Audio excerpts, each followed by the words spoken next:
Sénégalaises, Sénégalais, hôtes étrangers qui vivaient parmi nous en cette terre africaine du Sénégal.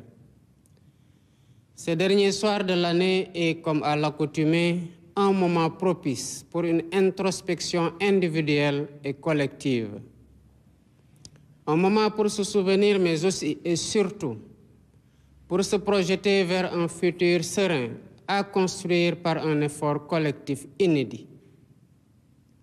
Je formule pour vous mes vœux les plus ardents de paix, de santé et de prospérité. Puissent les mois à venir être un temps d'accomplissement pour chacun, pour vos familles et pour le Sénégal tout entier. Mes pensées vont d'abord à celles et ceux qui nous ont quittés cette année. Je prie pour leur repos éternel et présente mes condoléances émues à leurs familles. J'adresse également un message de courage à tous ceux qui affrontent la maladie, les rigueurs carcérales ou l'adversité du quotidien. Le Sénégal ne détournera jamais son regard de vos peines. Je rends un vibrant hommage à toutes les femmes du Sénégal, infatigables travailleuses et gardiennes du temple familial et de l'équilibre social de notre pays.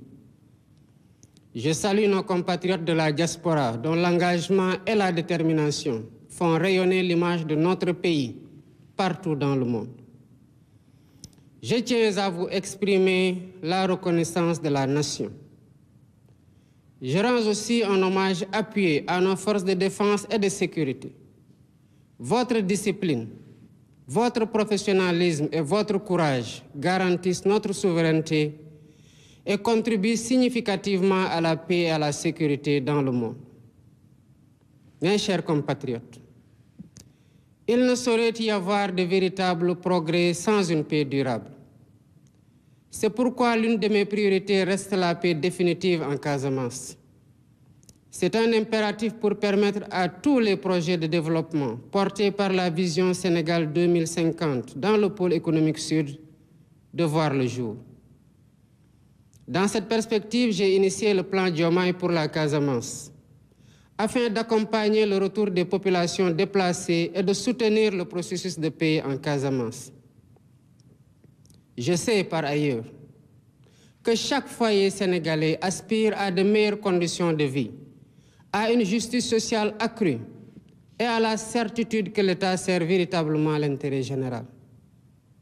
C'est pour répondre à cette légitime aspiration que le Premier ministre, M. Ousmane Sonko, à qui je réitère ma confiance absolue, a présenté devant l'Assemblée nationale sa déclaration de politique générale. Il y a détaillé les grandes orientations de notre programme de gouvernement adossé à l'agenda national de transformation Sénégal 2050 pour redresser le pays et replacer le citoyen au cœur de l'action publique.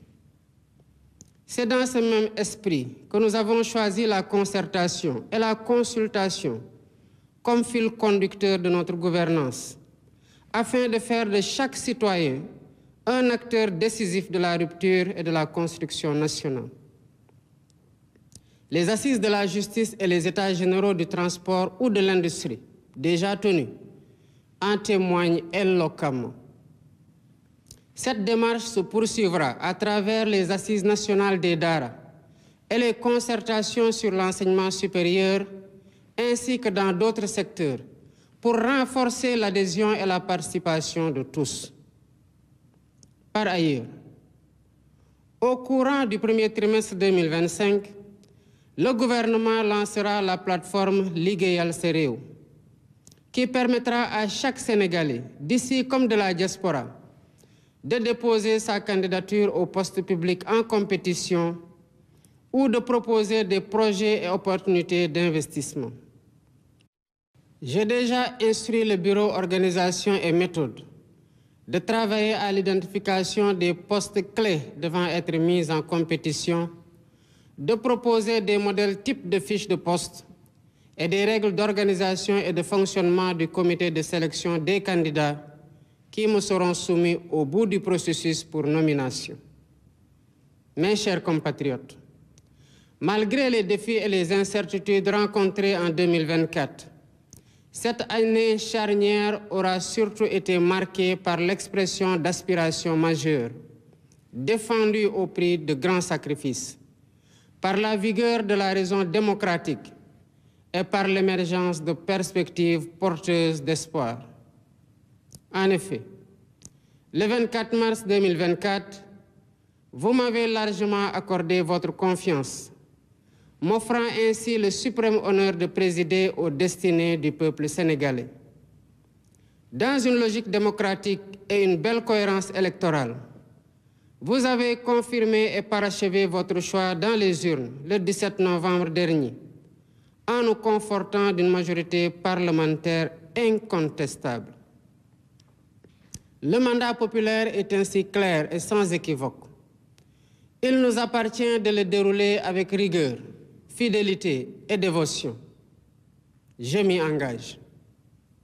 À cet instant solennel, je voudrais rendre grâce à Dieu et remercier le vaillant peuple sénégalais pour sa grande maturité démocratique, saluée et reconnue dans le monde entier. Pour ma part, j'ai minutieusement décrypté ce puissant message venu des urnes. Dans leur grande majorité, les Sénégalais nous ont prêté les clés pour ouvrir les portes du changement systémique, ainsi que les fenêtres de la transformation nationale, dans la droiture, la probité et l'exemplarité. Djub, djubal, djubanti. C'est dans cette logique que j'ai pris un nouveau décret organisant le comité d'orientation stratégique du pétrole et du gaz, COS-Pétrogaz, pour y donner plus de place à l'opposition, à la société civile, aux syndicats et à l'ordre national des experts. J'entends ainsi garantir une exploitation optimale et transparente des ressources pétrolières et gazières au profit de l'économie nationale et des générations actuelles et futures. Toutefois, force est de reconnaître qu'aucun changement, aucune rupture n'est possible dans un environnement de corruption endémique.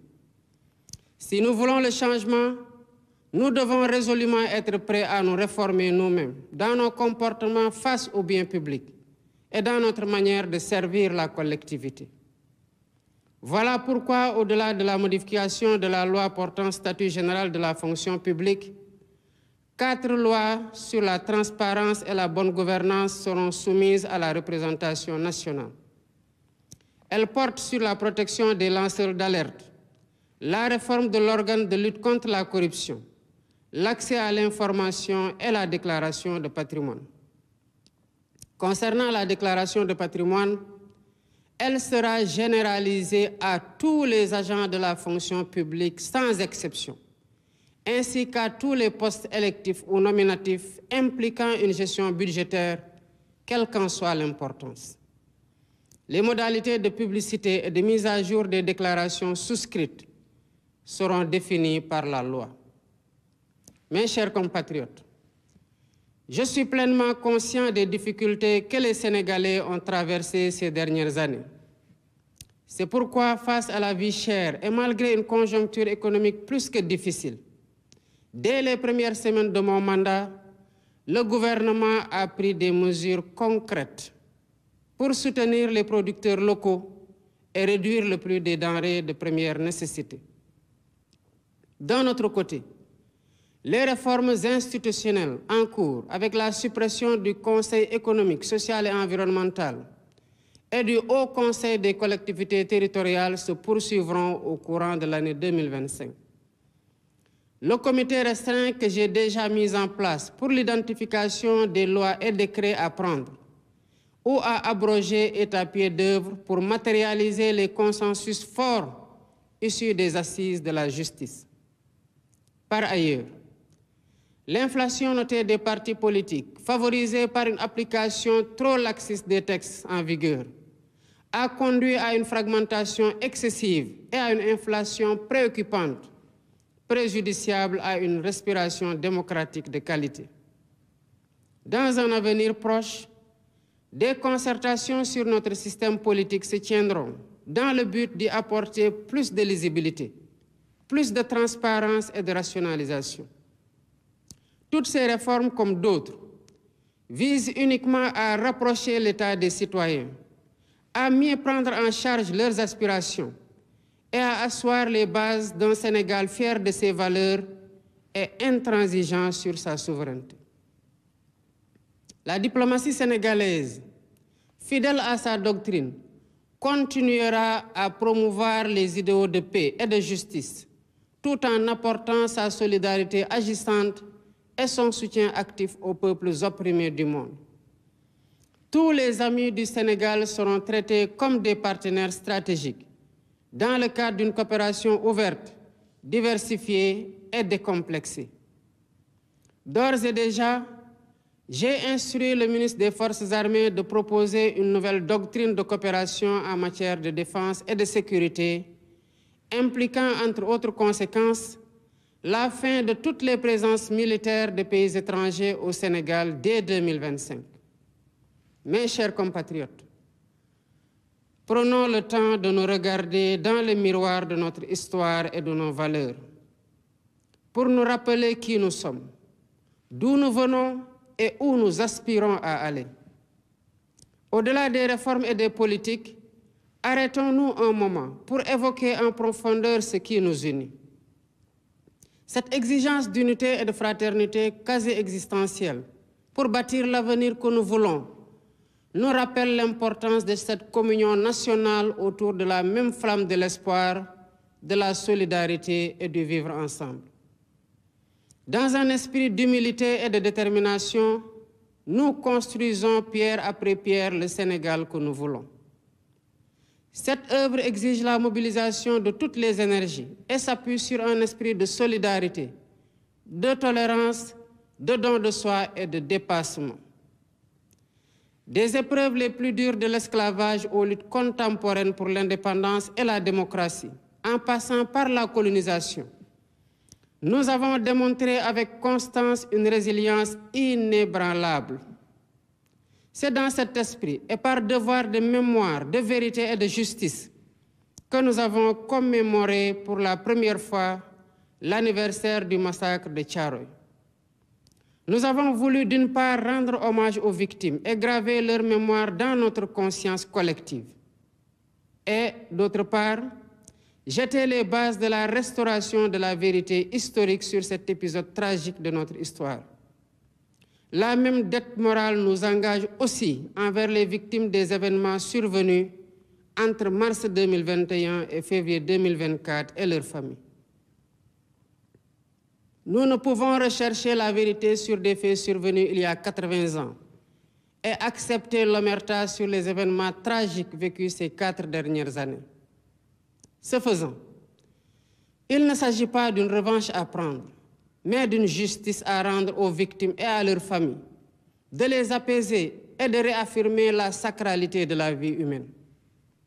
Mes chers compatriotes, ma conviction profonde est que nous sommes un peuple singulier, un peuple aux racines profondément ancrées dans la diversité de nos langues, de nos coutumes et de nos valeurs, mais qui a su faire de cette diversité une grande force.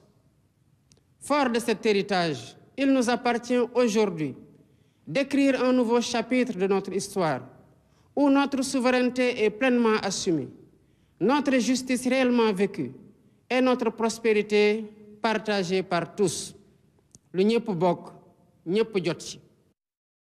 Pour cela, nous devons plus que jamais nous rappeler qui nous sommes et nous revêtir du manteau majestueux hérité de nos devanciers, fait de valeurs précieuses que nous avons pris l'engagement de remettre au cœur de notre projet de société et de promouvoir.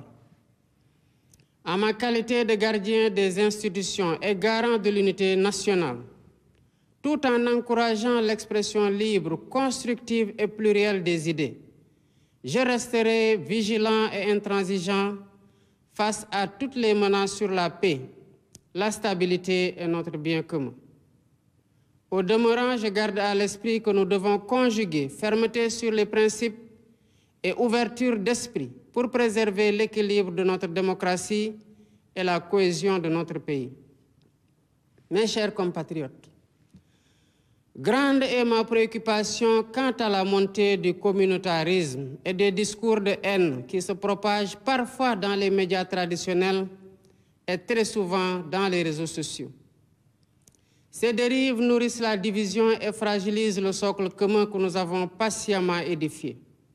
La cohésion sociale et la stabilité qui sont la même de notre nation.